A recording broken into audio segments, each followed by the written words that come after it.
Hello friends, welcome to our channel. Friends, आज आपण पाहणार आहोत प्रॉपर्टी राईट्सबद्दल.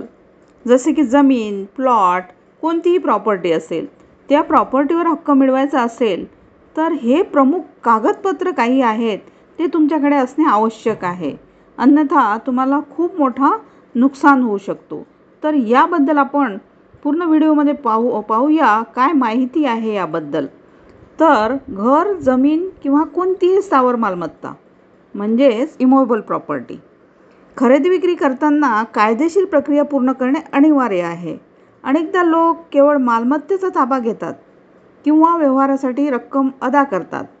मात्र माननीय सर्वोच्च न्यायालयाने स्पष्ट निर्देश दिले आहेत की नोंदणीकृत विक्री कराराशिवाय मालकी हस्तांतरित होऊ शकत नाही. नुकत्याच दिलेल्या एका निर्णयात माननीय न्यायालयाने स्पष्ट केले की फक्त पैसे देऊन किंवा ताबा मिळून मालमत्तेचा अधिकृत हक्क मिळत नाही. त्यामुळे कोणताही व्यवहार करताना योग्य कागदपत्रांची म्हणजे योग्य डॉक्युमेंट्सची पूर्तता करणे बंधनकारक आहे. तर याबद्दल नियम काय आहेत ते पाहूया आपण. जसे की 100 रुपये किंवा त्याहून अधिक किमतीच्या मालमत्तेसाठी म्हणजे अधिक किमतीच्या प्रॉपर्टीसाठी नोंदणीकृत दस्तऐवज गरजेचा आहे. म्हणजे रजिस्टर्ड डॉक्युमेंट असणे आवश्यक आहे. तसेच मालमत्ता हस्तांतरण कायदा म्हणजे ट्रान्सफर ऑफ प्रॉपर्टी ॲक्ट 1882च्या सेक्शन 54 नुसार केवळ नोंदणीकृत कराराद्वारेच कायदेशीर हस्तांतरण शक्य आहे.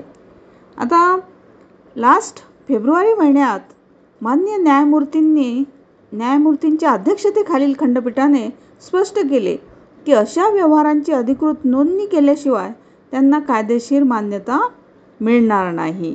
आता नोंदणी का अनिवार्य आहे, का नेसेसरी आहे, तर आपण पाहूया. मालमत्ता व्यवहार करताना म्हणजे प्रॉपर्टीचे व्यवहार करताना अनेकांना प्रश्न पडतो की नोंदणी करणे बंधनकारक आहे का? तर उत्तर आहे याचं होय. विक्री कराराच्या नोंदणीशिवाय खरेदीदाराला कोणतेही कायदेशीर हक्क मिळू शकत नाहीत.